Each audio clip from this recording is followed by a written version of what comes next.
YouTube. Look at the gains. Ugh, I'm just playing. We're here with Frederick Nietzsche, Beyond Good and Evil. Insert 3 Deep Talk. Welcome to Deep Talks. Get your bucket of popcorn, get your drinks, sit down. I'm finna fucking yap. And y'all can participate in the yap too in the comments. Don't be scared to comment, y'all. Y'all can participate in the yap. So, answer number 3, and by the way, I've been noticing like when I talk, my posture is horrible. Obviously, because I have nothing behind me, fucking empty. I have nothing behind me. But even when I was like when I did the first one in the bathroom, dog, I had something behind me and I was in like these. So yeah, fix your posture, guys. Posture check every 5 minutes. I'm just playing. We're not doing that. This video is gonna be long because the third insert of this book, it was a short insert and I'm finna show y'all how short it was, but it was like for me the hardest one to understand. Like it was harder for me to understand than the second one, and the second one was longer from what I've read. The third insert, okay, right here. This is the third one. Y'all can't really see the number 3, and it's flipped. I hope it's not flipped post recording, but this is the third insert, y'all. Short insert, but a lot, and it's mainly due to the fact that because this was Frederick Nietzsche himself kind of like thinking and saying his own thing. And as y'all know, human beings, we are all complex no matter the time. I mean, probably if you think like caveman time, but at some point there was a caveman that was like, I need to cook my food, I need to stop eating raw, and started making fire. So we're all complex, okay guys? We're complex no matter the time. That I'm gonna stand on that. We're complex no matter the time. So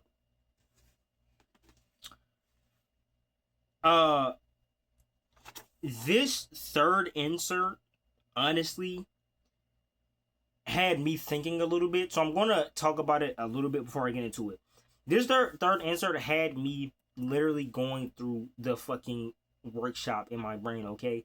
Because the way how it's written and the way how it's talked about, or the way he talks about things, the verbiage, the words he used, he doesn't. You obviously this is like the fuck, not ancient times but older times. You know they use they think big words smart, and not because these motherfuckers was dumb back then, but because like using big words was considered way more educational back then. Obviously, you had more literacy. Um, but the words that are used here, when I do read these things off to you guys, I'm going to explain what I think they meant in this certain context. He uses things like instinctive activities, which to me, instinctive activities is just feelings. Not necessarily. Now you might be like, well, you're disregarding the activities part. But what I think when I break it down, instinctive things that you kind of naturally do that humans do. If you're hungry, you're going to go eat. But the activity of eating, of like in today's time, right, or even back then, the activity of eating or hunting or whatever is caused by the instinct of hunger. You're hungry. When you're sad, your instinct is either to what? To be around other people or to be alone.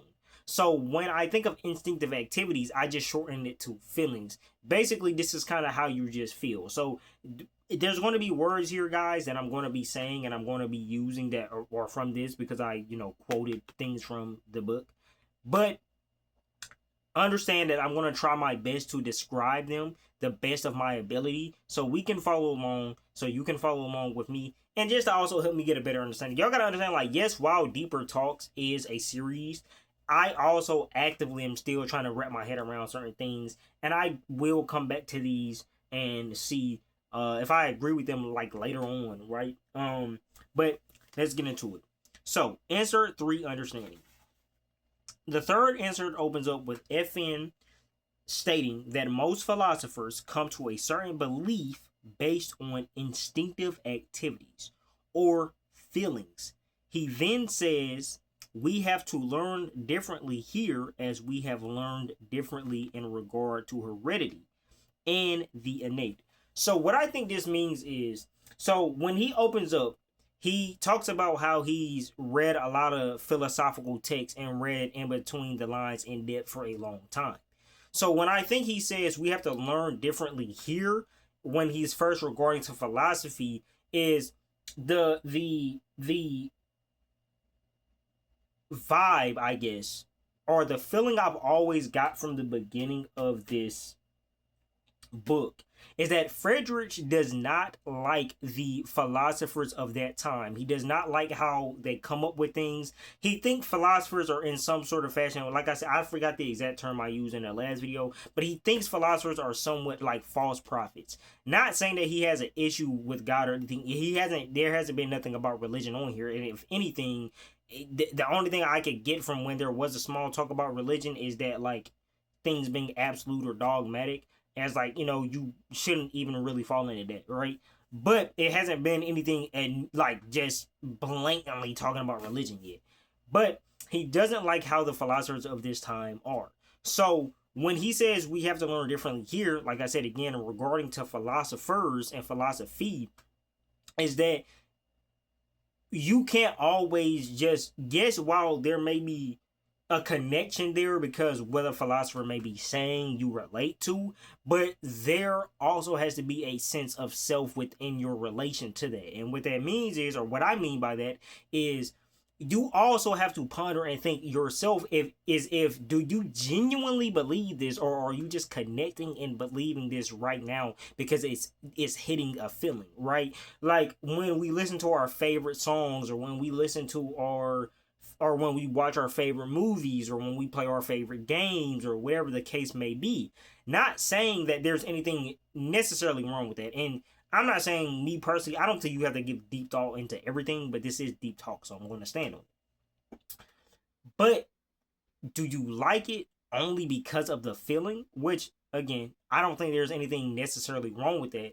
Or do you genuinely like it because there are bits and pieces you can pick out? Like, for example, I get that's why a lot of people, right, with critiquing, or when a lot of people reviewing, like a big thing is, I can say that when I was on Twitter, when I used to have Twitter, I was part of the anti-Twitter community, which is one of the most, like, it can be the loving and most toxic, just like every other community.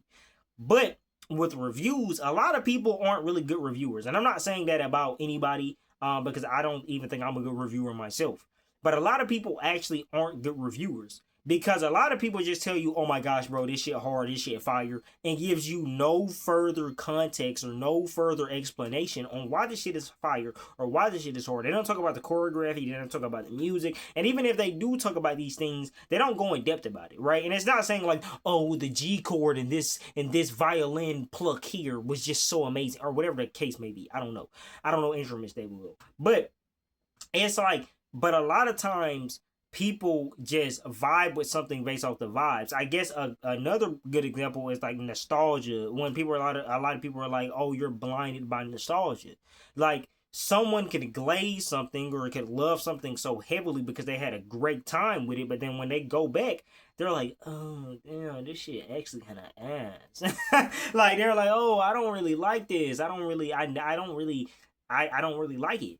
And and I think that is what he means. Now, but when he says we have to learn differently here, as we have learned differently in regard to heredity and the innate. So heredity basically is like characteristics, mental, physical characteristics, right, passed down generation from generation. By definition, and I'll put the definition here. Y'all know I'm a hook y'all up with the definitions. I don't think though he means heredity in that sense in terms of physical and mental characteristics. I don't think he means the literal definition of heredity. I think in this time period, what he means by heredity, or like you can even in some sort of form or fashion use it now in our time period now, he means what you are taught growing up, what you are naturally taught growing up, right? A big one that a lot of people are still 50-50 on. Whooping children, right? The older generation will say whooping children is a form of discipline and is not abuse, right?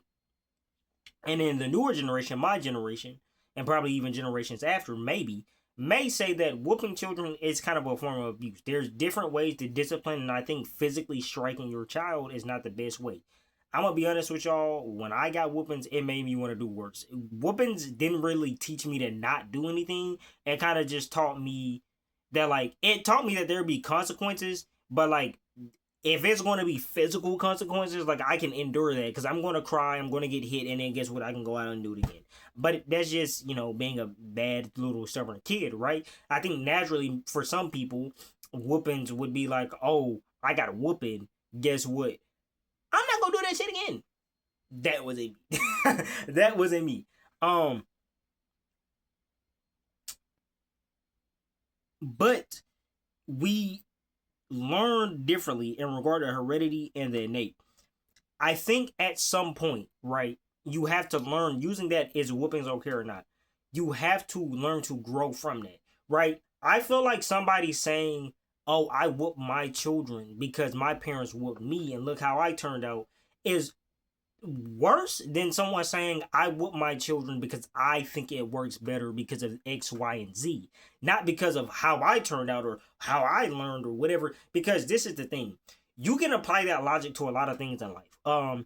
Christianity, religion is this because of this, because of how it is to me. This way, this X, Y, Z is this way to me, and this is how it is to me. But because you have this natural, this innate feeling, gravitation towards it, it doesn't give the not illusion, but it doesn't give the vision that you believe or think this because of natural thought. You are thinking this and you are believing this because of what you are used to, if that makes sense. So we do have to learn differently. And I do believe, and I'm a strong advocate for, after like once you hit like 16, 17, 18, you definitely do need to go on the road of breaking outside of your parents or just anybody's uh natural standards of teaching you. Now, do I think that there are core values, moral values that are good to keep with you? Of course. But the sad truth is, now I'm not saying there's not a lot, but the sad truth is there also isn't a lot of good parenting. And it's a 50-50 split on that because some parents are just genuinely shitty parents. But the other end are just parents that were not taught any better, so they're still learning. But that is, even in itself, that's a double-edged sword because a lot of things go into it, right? A lot of things go into that. But I digress. I do believe that you should go about learning things and figuring out things of your own accord rather than what you were taught or what you know. Um, Let me continue. I think what he means here is, and this is my commentary. I think what he means here is to come to more conscious decisions. You have to disregard feelings of which you already know. So, what I mean here by conscious decisions, because he uses the word conscious a lot. Think of like woke, right? When a lot of people now spam like woke agenda, woke propaganda, woke.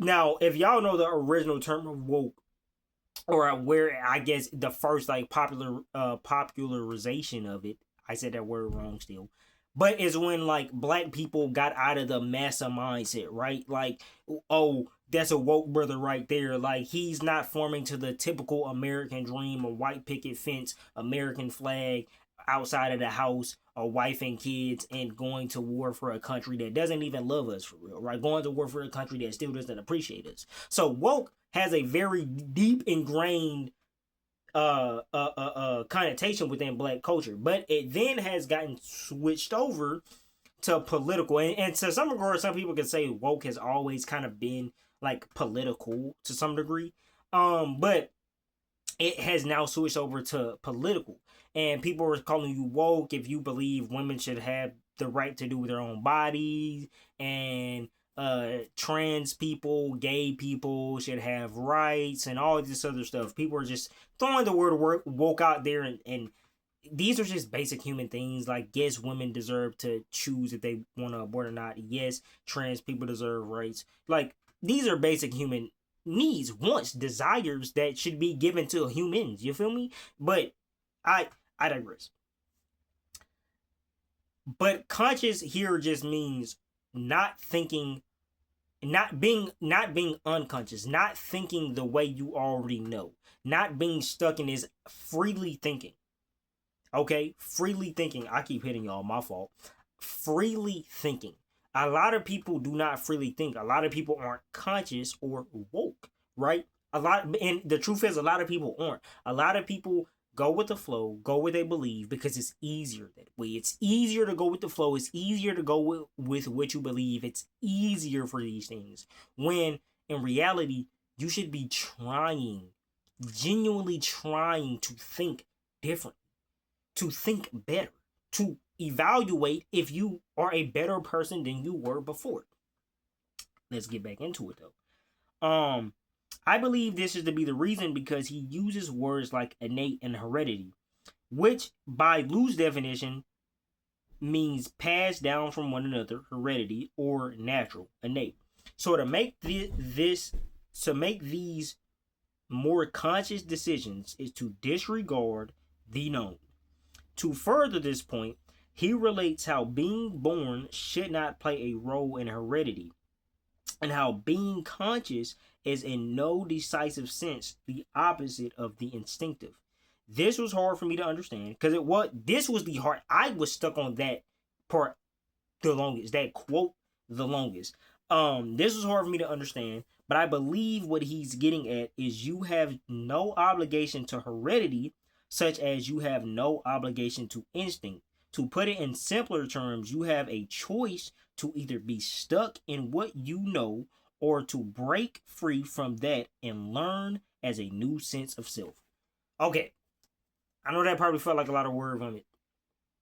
My initial belief of this is complete, or my initial thought of this is completely different. This itself made me go through like 3 to 4 different thought processes within the same millisecond of a minute, bro. I'm not gonna lie to y'all. When I dead ass was like looking at the book, rereading it, I was thinking, it was so much that went into this. And I feel like even me putting it in simpler terms didn't really make it simple.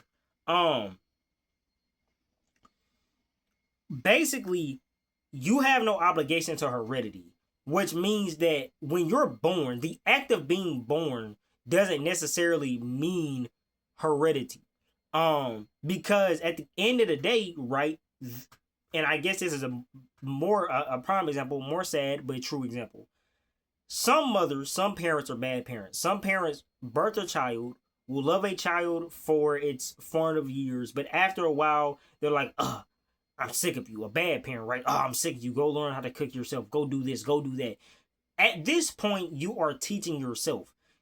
No one necessarily, it's a weird way, and I don't think he means it to this degree, like literally, but like you essentially really don't have an obligation to heredity, right? Heredity is more of a choice-based thing because before you're born, that parent has to decide the things that they want to teach and mold you into. So it's not necessarily your obligation to heredity, it's their obligation to give you heredity, if that makes sense.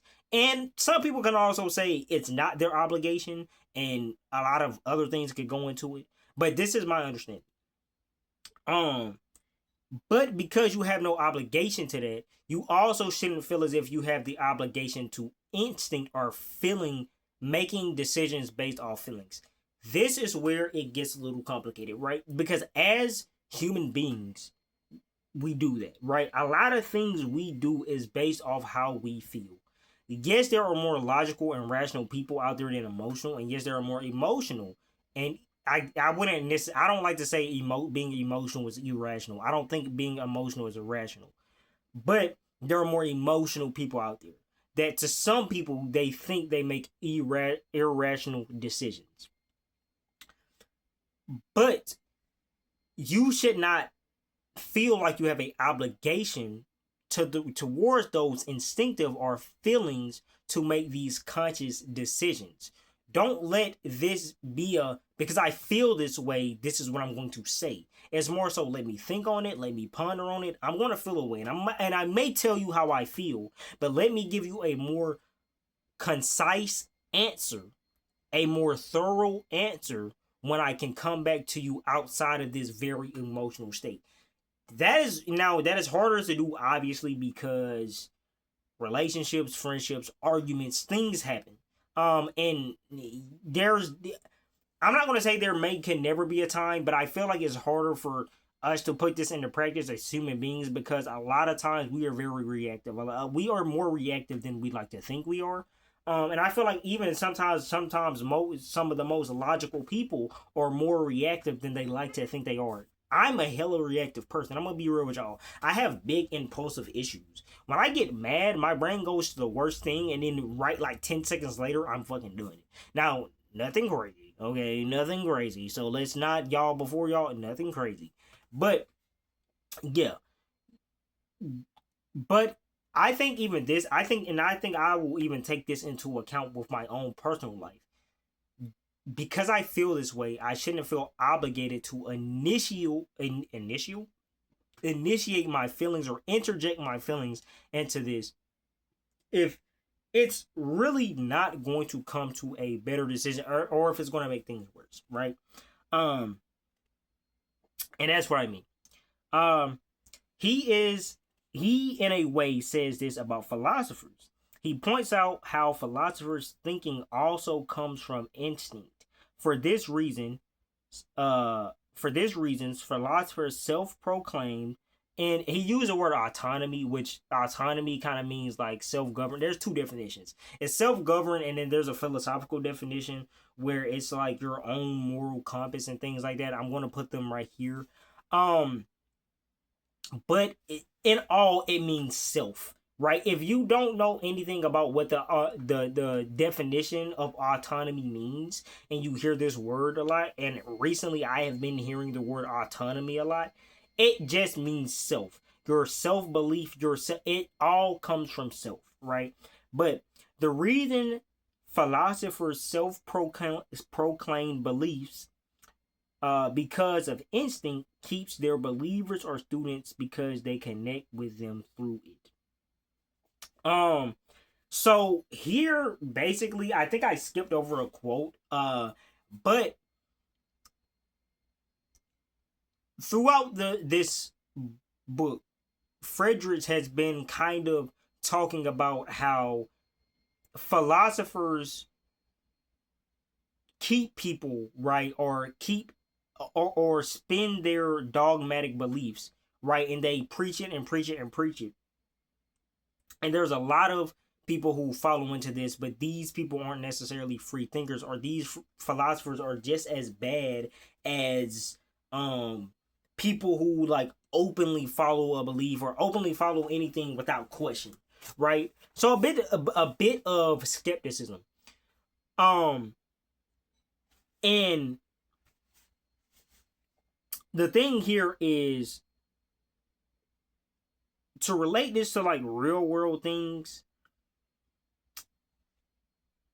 This same thing that he's talking about now happens in today's time. People who connect with a certain ideology, like I said in my last video, red pill, but even for example, religion. The way how even cults, right? The way how people keep you in a loop of things is they tug at your heartstrings. But at some point, somewhere down the road, maybe in the beginning, it never started out as intentionally bad, right? Tugging at the heartstrings. But as humans, this is how we connect, right? Imagine if somebody was monotone, right? I'm gonna get up to y'all. If monotone, hey guys, so let me tell you about just my belief in red pill. Like, I do think that like women just don't deserve it. Or hey guys, let me tell you my belief in Christianity. God helped me out so much. I mean, I love God. You know how much I love God. Like, He does everything for me. God has made sure that I, am living and all of this other. That doesn't seem like somebody is passionate about it, right? And it may, and I probably did a horrible job of that, but it doesn't make people feel like I can connect to this person because I'm not seeing any emotion. I'm not saying anything that makes you human to make us relate. And not human in terms of like you don't look human or act human, but by human I mean the relation or the relating of one another, right? The connection of one another. And a lot of philosophers of this time and philosophers in general, philosophy people in general, this is how we connect. But the issue with this is because this is how we connect, and a lot of people do these things to keep connection, to keep in circulation, and this gets explained further down, so I'm going to get to it later. It doesn't give people the freedom or the free will to make this decision based off that. Now, you can get into deeper things like, well, you still do have that free will because it depends on your own belief. You got to take time to assess the situation and see if you actually agree, if it's really something that you're with or you're against. And yeah, it does. But for the majority, I think this is why, for example, this is why a lot of people talk about the issue with, I want to use something that maybe y'all wouldn't think I would have used, but a lot of people complain about how Twitch, right, has, when you go on Twitch, the For You page or like the top just chatting people, the first people that they spam, right, are women that have naked breasts out. And there's people who say, well, it's a 50-50 split, right? The gooned out men click, so they give these women, so we shouldn't blame these women. Or you have the people who are like, well, but the women know what they're doing, they're promoting themselves on this site, and that this site, and this is not the intention or was never the design of this site. I believe, if you want to ask me the question, that it is fully on the businessman. If you knew what your intentions and what you wanted this site to be, and this is not it, then you should not allow this. But also, again, coming at the people who do these things, because the blame and the accountability is on all of the people, the creator, the streamer, the viewer, right? So it's like a triangle, right? Or a food chain. But the thing is that a lot of people, right, are, it's still a unbalanced scale, right? It's still a unbalanced scale. The scale is still swaying. And I completely lost my thought a little bit. Oh yeah, but I say the blame is more so in the people that are doing these things because they know this, right? I'm going here, I'm promoting this because I know this, but you know it's not supposed to be on there, right? And a lot of people from a business perspective are going to tell you to maximize your profits, maximize your eyes, maximize your views. Now, is this me saying I'm against any type of sex work or anything like that? No. As long as you're doing something that's not hurting other people, I don't give a fuck how you get your money. Okay? But I do believe if we are talking about trying to make the world better, we do need to hold people accountable and shame people. We can shame the consumer as much as we want to, but we also have to shame the people that are pumping this out to the consumer, knowing that the consumer doesn't have the will or the strength. The consumer facing shame has to face that internally. No matter how much public shame the consumer feels, no matter how much the public shame the consumer gets, if they don't feel that shame internally, it doesn't matter. That shame is basically unequivalent to anything. The people that are going to feel the most shame, or that should, or that more than likely are going to be affected by this shame, will be the people that are producing it, the producers. Okay? I believe that. That is my belief. That is my stance. Let's get back to this. With them, instinct keeps their believers or students because they connect with them through it. He gives an example of what he means. The definite shall be of greater value than the indefinite. Appearance less value than truth, but such valuations as these could their regulatory importance for us notwithstanding to be no more than foreground valuations. a certain species of Nazir, which means nonsense, translated into English, which may be maybe a loose translation because I did use Google, so I don't really know if that's 100% what it actually means, which may be necessary precisely for preserving um per, preservation of beings such as us. Being unconscious is easier for most to connect to because understanding ultimate truth is harder, or just the absolute truth. So, there's a lot to unpack there. Let me bring y'all back. So that when I say that quote is furthering the belief or explanation of, is that he's basically saying how we relate, or how philosophers in his context, right? Philosophers keep people engaged because they essentially tug on the unconscious based off instinctive feelings or instinctive activities, or instinct, which is feelings. So let's put it through a diagram. Instinctive equals feelings. Conscious equals free from instinctive, free from feeling. Unconscious is instinctive. Okay? So, what Frederick here is saying is how philosophers are instinctive themselves. And this is how a lot of philosophers are able to keep people, to persuade people, because we are instinctive beings. And for philosophers to preach that they are further from what they actually aren't is a fallacy or a facade, a lie. It is a dream. So, he is saying here that philosophers,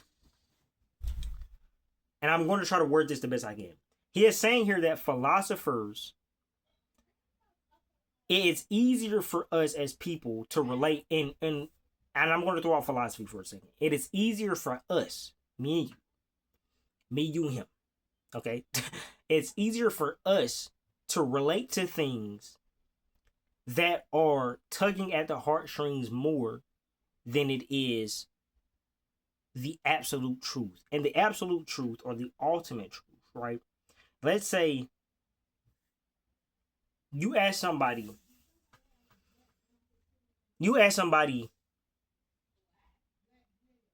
why they stole, right?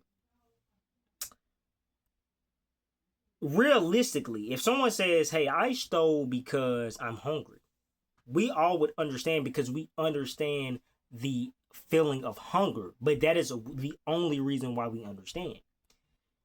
And the absolute truth is that they're hungry, right? They are hungry, so they stole a piece of bread. They stole an apple. But we understand how it is to be hungry, to not have anything. But the person that wouldn't understand this, right, is the very rich, snobby kid. Dude, why don't you just go out there and get a job, man? Why don't you just go out there and get a job, dude? My dad owns a multi-million-dollar company, and you're not, and you're telling me that you stole because you're hungry, dude? There's so much money to chase out here. Dude, I'm banked up. That person is unconscious. That person does not understand, and they cannot understand the absolute truth because of their unconscious detachment. They don't know what hunger is, so they can't relate to the absolute truth. So to further what I'm saying is, in order for everybody to relate to the absolute truth, we should disregard feeling as a whole and just understand it for what it is. Not, oh, we understand he stole because he was hungry, but he was hungry, so he stole. He was hungry, so he stole. Not he stole because he was hungry. He was hungry, so he stole. And then we make a decision based on, well, is this guy going to jail? Are we pressing the law on this? And I believe, I'm gonna tell you right now, if homeless people steal and they go out here and they steal a motherfucking a Lunchable, They shouldn't go to jail. They shouldn't go to jail. If at most you can ban them from the store, cool. I don't believe you should go to jail for stealing. For a good reason. I don't believe you should go to jail for stealing a Lunchable or two. If you're hungry. Genuinely. Now, it's different if you going in fucking Walmart and you taking fucking Lunchables, Uncrustables, Hot Pockets, and and then just walking out the door buggy forward. That is different. But if you're like, damn, I'm hungry as hell for the day, and you're stealing, and you need it, you need it. But to understand absolute truth, the definite, to understand the definite, or not the definite, because definite is more so known. So to understand the indefinite, the unknown, to understand the unknown is to understand the absolute reason why it has happened, why it has occurred. So I hope that you guys understood this. Like I said again, this third insert was the hardest for me to understand. And I'm probably gonna revise some things. I'm probably gonna reread it later tonight. I'm probably gonna I may fix some things, and I may come back to y'all with like different analysis. But my feelings on this is, I do agree with this. Now, I do agree with this, and taking it outside of philosophy again, right? Because I am reading this for philosophical means. I am reading this for his Friedrich's belief and system on it too. But I'm also reading these things for even just my better assessment to life, to my life, to others' lives. I agree with this, and not necessarily based or centered or around feeling, but I agree with this because I believe that this is how, in some form or fashion, we can make the world not necessarily a better place. I'm not going to say a better place, but a more thoughtful place. Because as humans, we do relate to a lot of things based on feelings. A lot of things can get blurred because of feelings. A lot of things can get mushed up. A lot of things can be accepted when they probably shouldn't because of feelings. And I don't just mean romantic feelings. I don't just mean love and things like that. No. In general, just straight feelings. And I just realized I don't have my mic. My fault. Next time I'll fix that. But I don't just mean straight love, romantic feelings, just in general. If you care for somebody, you'll probably let someone you care about get away with something that someone you probably don't really care about get away with. And in reality, you shouldn't. Reality, if they both did wrong, they both did wrong. But sometimes, because of feelings, because of the connection factor we have as human beings, it's harder to apply the same logic to everybody and everything. And I agree that we do, as people, need to be more, I guess, conscious, right, as he said in here, to how we act, how we are, who we are. So let me know what you guys think. Like I said, this was a lot. I don't know if y'all can tell in my eyes, y'all probably can't, but dog, I was sitting here just reading, I'm just sitting here. But I'm about to go eat because I'm starving. Hope y'all eat good. I hope y'all ate through. I hope y'all ate throughout this video. Hope y'all got y'all protein in, whatever y'all got going on. But I love you guys, bro. Talk to me. Tell me, what do y'all feel? Do you feel like, as people, emotions blur a lot of things, or do emotions actually make things clearer? Let me know what you guys think. And I love y'all, bros. Peace.